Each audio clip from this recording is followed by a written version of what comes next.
शक्तिपीठ महामार्गाचं समर्थन करत असतानाच या सगळ्या महामार्गाला विरोध करणाऱ्या राजू शेट्टी यांच्याकडे 500 एकर जमीन कशी असा सवाल कोल्हापूर उत्तरचे आमदार राजेश क्षीरसागर यांनी उपस्थित केलेला होता। आणि याच प्रश्नाला उत्तर देण्यासाठी जर ही जमीन माझ्याकडे असेल तर ती तुमच्या नावावर करून घ्या असं म्हणत थेट आव्हान राजेश क्षीरसागर यांना राजू शेट्टी यांनी दिलेलं होतं। आणि त्यांनी दिलेल्या आव्हानानुसार राजेश शेट्टी हे आता बिंदू चौकामध्ये दाखल झालेले आहेत। कार्यकर्ते देखील त्यांच्यासोबत आहेत।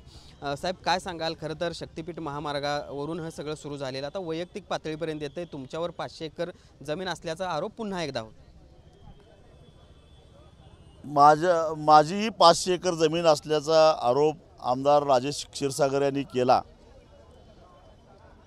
त्यामुळं काय कुठं जमीन घेतलेली मी असेल तर त्याचा शोध त्यांनी घ्यावा म्हणून 2 दिवसाची मुदत देऊन मी आज या ठिकाणी आलेलो आहे।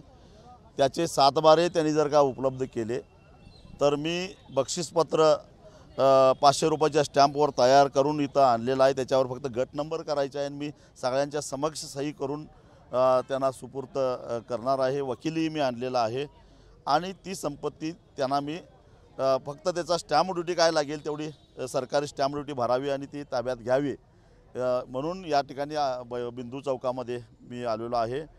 आणि त्यांना जर का ही कागदपत्र उपलब्ध करता येत नसतील तर त्यांची वडिलार्जित संपत्ती आहे, त्यांना मिळालेच पाहिजे। त्यांच्या वडिलांची काय असेल ते, बाकी कुठले असेल स्थावर मालमत्ता असेल। परंतु माझ्या अंदाजानं 2009ला ते आमदार झाले, त्यानंतर त्यांनी जी काही संपत्ती कमावलेली आहे ती आई अंबाबाईला दान करून द्यावी।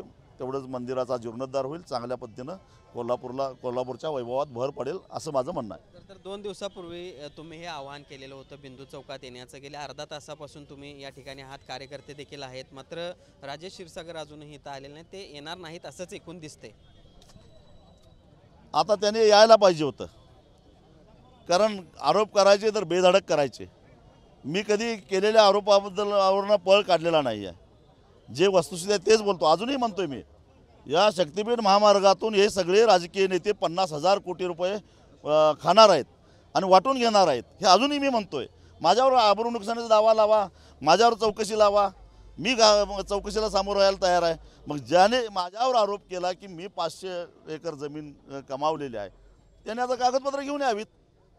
तर 500 एकर जमीन हा मुद्दा कायमच तुमच्या मागे लागलेला आहे असं दिसतं, कारण निवडणुकीत देखील या सगळ्यावरून तुमच्यावर आरोप होतात। 500 एकर जमिनीचा उल्लेख वारंवार होतो, का होतोय हा आरोप आणि काय नेमकं खरं तर म्हणजे 500 एकर जमीन आणि हे सगळं आलं कुठून? हा शोध ज्यांनी लावलाय, कारण आता हळूहळू ती वाढत चाललेली आहेत। काही दिवसांनी ती 1000 एकरावर जाईल, 5000 एकरावर जाईल। किमान ऐकण्यात तरी अलीकडे माझ्या मुलालाही संशय यायला लागलाय, गाड्यानं कुठं राखून ठेवलंय का काय, पण ती बाहेर आली तर बरं होईल जरा। पण एकूणच हे शक्तिपीठ महामार्गाला विरोध अजूनही वाढताना दिसतो। एका बाजूला हे सगळा विरोध वाढत असताना दुसरीकडे आता समर्थनासाठी देखील मोर्चे निघत असल्याचा दावा केला जातोय। काही शेतकरी देखील परवा जिल्हाधिकारी कार्यालयाच्या ठिकाणी आले, 6 पट दर आणि 50% बोनस घेऊन आम्ही जमीन देऊ असं त्यांचं म्हणणं आहे। मी अगदी शेतकऱ्याच्या भाषेमध्ये सांगतो, कडब्याची बडीम ज्यावेळी रचली जाते त्या बडमीच्या आजूबाजूला पालापाचोळा भरपूर पडलेला असतो आणि तो पालापाचोळा गोळा करायला अनेक जण टपलेले असतात। तसं या शक्तिपीठ महामार्गातून 50,000 कोटीची ही जी बडीम आहे त्या बडमीतला काही पालापाचोळा आपल्या वाट्याला यावा म्हणून ही समर्थन करायला, दुसरं काही नाही। पण यामधून मोठ्या प्रमाणात भ्रष्टाचार करायचा आहे असं तुमचं देखील म्हणणं असलं तर एका बाजूला आपण दुसरीकडे बघतोय महाराष्ट्रातल्या कॉन्ट्रॅक्टरची केलेल्या कामाची बिलं मिळत नाहीत म्हणून आत्महत्या करायची वेळ येते आणि अशा वेळेला इतके मोठे प्रोजेक्ट।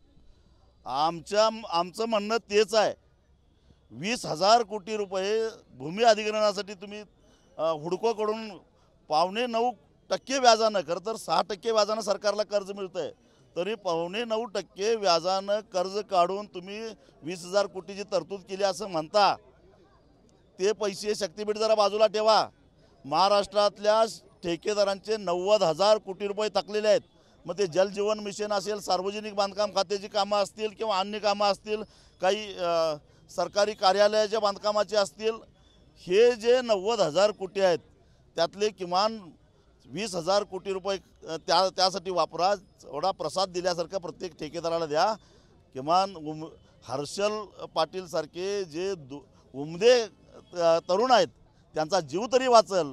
अरे जनाची नाही मनाची जरा लाज बाळगा जरा. आता खरं तर 500 एकर जमिनीची कागदपत्र घेऊन येण्याचं आवाहन केलेलं होतं, मात्र अजूनही राजेश क्षीरसागर आलेले दिसेल. काय नेमकी तुमची पुढची भूमिका असणार आहे? ना आम्ही वाट बघू. असं व्हायला नको की ते येणार होते पण ट्रॅफिक जाममध्ये सापडले म्हणून वाट बघू.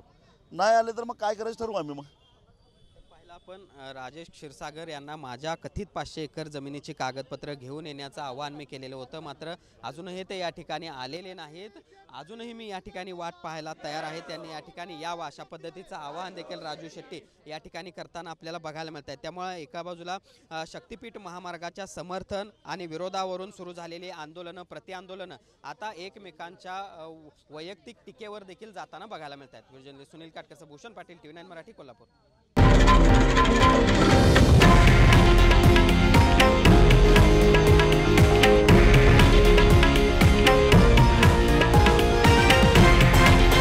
हे आहे देशातील नंबर 1 न्यूज नेटवर्क आणि आपण पाहत आहात TV9 मराठी, एकमेव.